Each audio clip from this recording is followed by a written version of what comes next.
दोस्तों, कैसे हो आप सब। आशा करती हूँ दोस्तों आप सभी स्वस्थ होंगे। दोस्तों, आज की कहानी है करम। अरे माँ, आज तुम बहुत सुंदर लग रही हो और यह साड़ी तो बहुत ज़्यादा सुंदर लग रही है। यह साड़ी तुम कब लाई। अरे बेटा, मुझसे इस उम्र में कहाँ जाया जाता है बाज़ार। फिर माँ, यह साड़ी किसने दी। बेटा, यह साड़ी तुम्हारी भाभी लाई है और तुम्हारे लिए भी 2 साड़ी लेकर आई है, बहुत सुंदर।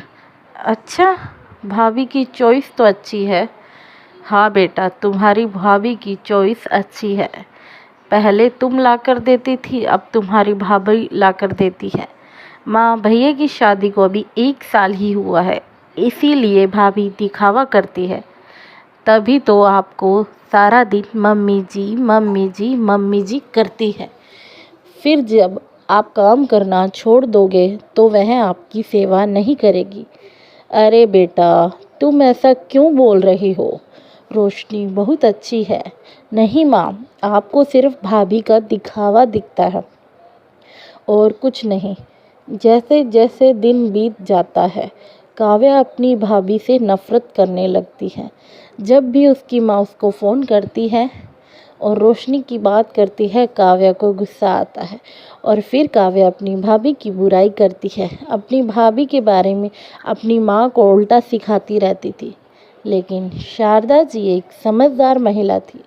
अच्छे बुरे की पहचान उन्हें थी। शारदा जी समझती थी भाई भाभी से बेटियों का मायका हमेशा बना रहता है, इसलिए उन्होंने काव्या को समझाने की कोशिश की।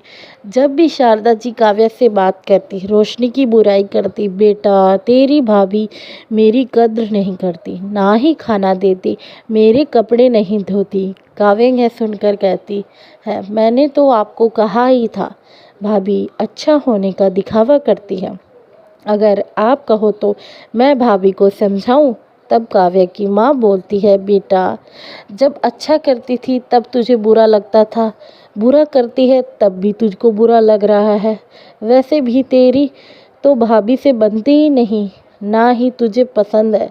क्या फ़ायदा समझाने का। काव्या चुप हो जाती है और सोचने लगती है, भाभी माँ के साथ ऐसा कैसे कर सकती है।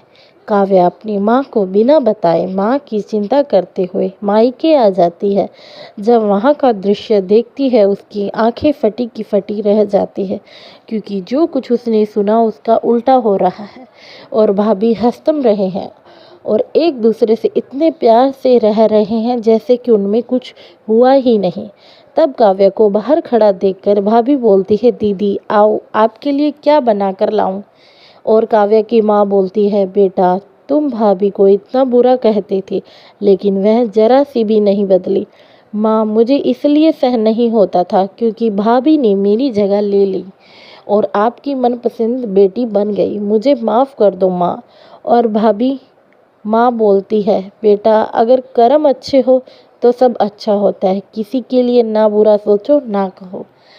आज की शिक्षा, अगर कर्म और वक्त अच्छा हो तो सब अच्छा होता है। धन्यवाद।